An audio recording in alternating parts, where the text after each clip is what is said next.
I wanted to quietly resolve my mistakes, but my devoted wife caught me during what was meant to be my final secret meeting. Each night, in the silence of our home now empty of children's voices, I confront my selfishness.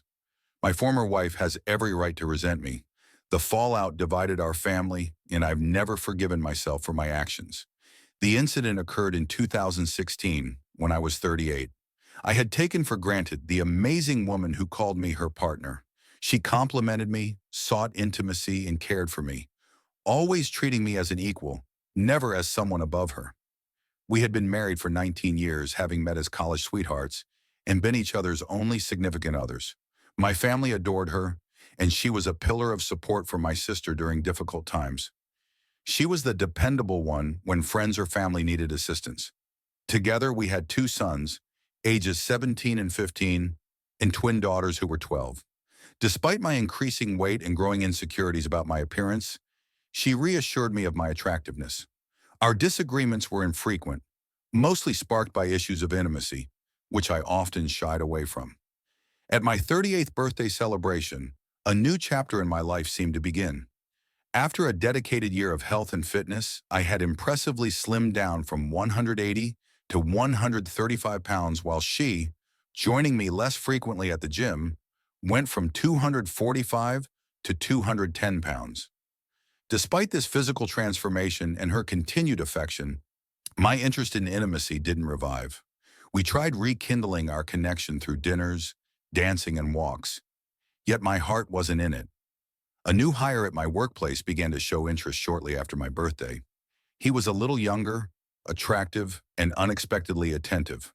Initially, I dismissed his advances, but eventually we began to talk more personally. It started as a harmless diversion from my routine life, but soon escalated into something more intense. I found myself increasingly thinking about him, leading to what I now understand was an emotional affair. My wife sensed a change and confronted me. Our discussion escalated quickly, sparked by a misunderstood gesture of affection from me that she interpreted as rejection. Within a week, I planned to end it by meeting him at a local cafe, intending to cut ties completely. However, before I could speak, he kissed me, leading to a whirlwind 6-month affair. During this period, I engaged in behaviors I had previously denied my wife, always ready and enthusiastic, driven by the novelty and excitement. Although we remained physically close at times, our emotional distance grew. I became critical and dismissive, a behavior I deeply regret. The turning point came when my brother visited, revealing how my actions had deeply hurt my wife. She was contemplating leaving, feeling unloved and disconnected. This realization shocked me into action. I ended the affair, resigned from my job, and committed myself to repairing our marriage. However, my affair partner was not ready to let go. He arrived at our home with a box of my belongings from work, seeking closure. Despite my insistence that we were over, he pushed for one last moment together, which I regrettably agreed to. Our last encounter was abruptly interrupted by my wife entering the room. The scene that followed was chaotic. A loud noise, a struggle, and then my affair partner was on the ground, and there was damage to the wall. My attempt to explain was drowned out by her visible anguish. Her eyes filled with tears, her face contorted with pain. As he tried to leave, he warned her off, but she was too hurt and lashed out physically. I intervened, but the conflict only escalated until the police arrived, responding to the distressing situation. In the aftermath, my wife's family and our children were devastated. The trust we had built over nearly 2 decades was shattered, leaving me to reflect on the damage caused by my thoughtlessness. The path to forgiveness seemed insurmountable, but I was determined to make amends, confronting the deep remorse for my actions and the pain I had inflicted on my loved ones. If he had known what was good for him, he would have left, but instead my husband confronted him. Panicked, I screamed for him to stop, and in desperation, leapt onto his back. This resulted in both of us tumbling to the ground, and everything became a blur for a moment. When I regained my senses, I saw my husband holding down my affair partner, talking hurriedly into the phone. My affair partner's face was bruised and swollen, his blood mingling with scattered teeth beside him. The sound of the door bursting open interrupted the chaos. The police stormed in, followed by paramedics. My husband, realizing the gravity of the situation, had dialed emergency services himself. In the hospital, my father could barely look at me, his face etched with disappointment. My brother's anger erupted, questioning how I could betray my family like this. While my mother tried to comfort me, it only fueled my father's frustration. My husband's family was incensed, his sisters making veiled threats, and his parents' glares filled with scorn. Approaching my children, I was met with silence. My sons couldn't even bear to look at me. Meanwhile, my affair partner required extensive facial reconstruction, a grim reminder of the turmoil I had caused. Amidst this, a confrontation in my hospital room revealed that the woman attacking me was actually the wife of my affair partner, whom I hadn't known was married. The realization added to my profound guilt, exacerbating the situation as we headed into a trial that would air all our private failings. During those legal proceedings, my sons chose to stay with their grandparents, avoiding me, while my daughters withdrew their affection. My husband refused any contact, and my brother ensured he was transferred to a facility where he could oversee his care. At trial, seeing my husband for the first time in months, his look of pure loathing devastated me. It was a far cry from the love that had once filled his eyes. As the details of my affair were laid bare, the pain was palpable. My father left the courtroom in disgust during my testimony. My husband recounted his plans for a surprise getaway that were ruined when he walked in on the affair. He admitted to losing control after being taunted by my lover. The courtroom heard the distress in his voice over the emergency call, a sound that broke everyone's heart. The consequences were severe. My lover faced serious charges due to the injuries sustained in the altercation, leading to a prison sentence. The fallout was loud and painful, with my children and his family expressing their anguish vocally. Those first few months were a blur of pain and regret. I faced a lawsuit from my lover's wife for alienation of affection, and my husband filed for divorce. Our eldest son moved out, another withdrew into himself, and the twins acted out in anger. Public confrontations became common. My former sister-in-law confronted me aggressively in public, and my husband's mother expressed her disdain openly. Left with no career prospects due to the scandal, I struggled to find work. The accounting firm I had been part of suffered from the negative exposure, forcing me to take a retail job and seasonal work to make ends meet.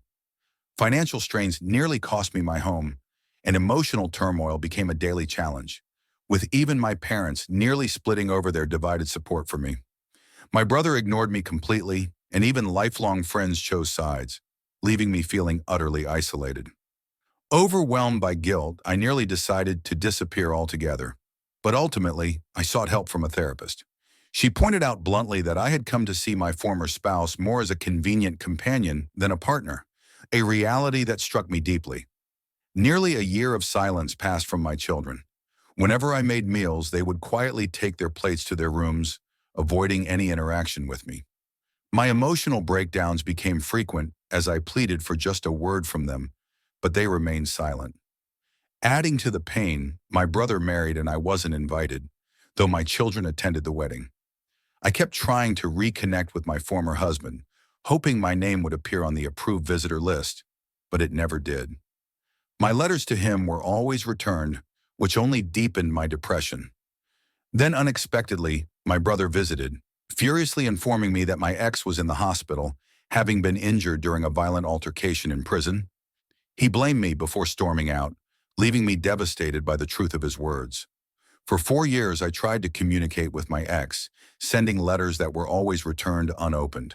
Thankfully, our children visited him regularly, and I learned from them that he was moved to protective custody following the incident. Over the years, our eldest chose the same college major as his father, yet he avoided any contact with me, only reaching out to his siblings. Holidays were spent at his grandparents' home, never ours. Another son followed his brother's footsteps, equally distant.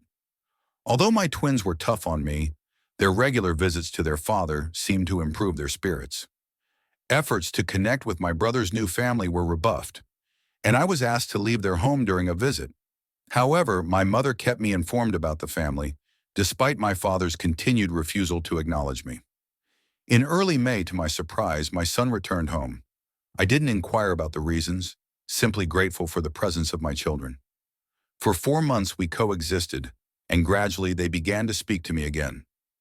I cherish these conversations, learning about their lives and feeling a mix of joy and intense regret for the past. As the twins approached their 18th birthday, I suggested a celebration, but they requested a different date. When I pressed for a reason, they revealed they didn't want me near their father, who had been released in April due to good behavior. This news shattered me further, knowing they were happier primarily because he was back, not because of any reconciliation with me. Determined to speak with him, I called, but he refused to engage. I went to my brother's house where my ex was staying, with all the returned letters in hand. I briefly saw him through a crack in the door, called out to him, but my brother asked me to leave. As I walked away, my ex emerged, took the letters from me without warmth, and told me I had forgotten these. My pleas for a conversation fell on deaf ears as he returned inside, leaving me alone with my children watching, their eyes devoid of love for me. At that moment, I realized that my children were merely tolerating my presence, yet I remained hopeful. I wanted to apologize, to explain my selfishness, to somehow mend the broken bonds. I long to express how deeply I miss him, to apologize for the damage I've caused, still pushing through each day, holding on to a sliver of hope for reconciliation. Recently, my mother mentioned that my former partner's previous wife had been visiting him. While this stirred little jealousy in me, my primary desire is for his forgiveness and a chance to rebuild the bond we once shared. Despite knowing I may not deserve it, the dream of reuniting our family lingers, though I'm aware things can never return to how they once were due to my selfish actions.